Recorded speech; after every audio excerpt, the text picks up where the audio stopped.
How much pressure is there on Deji to be successful tomorrow night, Liam, to get that first win under his belt because of those 2 past outings and any kind of ghost that might haunt him from that? Absolutely. It's always pressure, win or lose. First fight, second fight, but yeah, every time you lose, of course that gets up. It's all about redemption. There's no other option in his mind, and that's helping channeling his direction. Single-mindedness, focus. There is no other option in his mind, so it doesn't even come into his mind that there is another path, to defeat or anything like that. So he's fully focused, that engaging with the audience and embracing that pressure they put on him. Well, his own admission to me yesterday, Deji admitted that he hadn't taken the sport seriously. He wasn't as committed to it as what he should have been. Going into this camp, from what you've heard and from what you've seen of him, what's been different? What has he changed about things? 100% mindset. I know it's taken 2 fights to drum that in. He loves boxing. He's been around this for a few years now, off and on. But absolutely, he's harnessed those experiences. I think the first thing and the reason why he wanted to come back again is the amount of teasing and memes he got about looking overweight and writing him off on what a terrible cardio, taking a knee in a second round. That's just terrible. That is all that's been on his mind. He took a hiatus from social media and just really need to reset himself. Right, I'm going to get on that weigh-in scales in 6 months' time. I'm going to look great. And obviously in those months as well, he's been training boxing.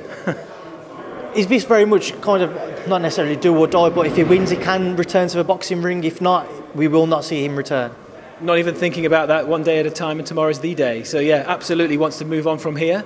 This is his re-establish where he should be on the pecking order and in terms of the respect of his peers, and then we'll go from there.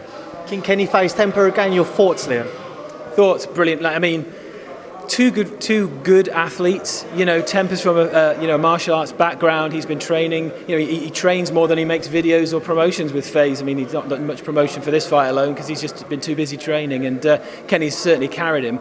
But I think, as we were saying yesterday, no one actually realises, apart from the camp, myself, Deji, actually how good Kenny is. And honestly, Temper's in for a huge surprise tomorrow. He's an absolute animal. It could be fight of the night.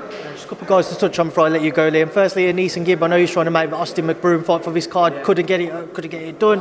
Where did things stand with that, or currently stand with that?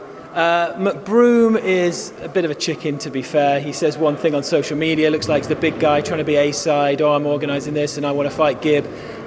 Gib's there. Gib, we invited him down for this. He didn't want to fight in the UK. Of course he didn't. He wants complete control in his own backyard, with his own rule set or whatever he can do. Obviously he's not going to get away with any of that, but yeah, the guy's just trying to dictate the terms in that regards. But at some time we'll turn the tables on him, and there'll be some ultimatums flying around. But for now there's no fight. It is the fight to make. McBroom knows that. Of course we're not going to do it on any social gloves platform, and that would be terrible, but that whole experience and the way that McBroom's name has been treaded through the mud, that helps for a storyline for the fight, and Gib wants to give that sort of story back to the fans and teach McBroom a lesson in and out the ring in that regard.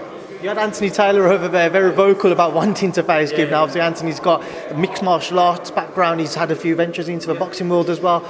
Is that just not going to happen because of, obviously, his past experiences in the ring, whereas, obviously, Gib's coming over from nothing like that? No, it's different levels. I think I've got more Instagram followers than Pretty Boy Taylor. And, the ones he picked up were from being on the undercard of a Jake Paul fight.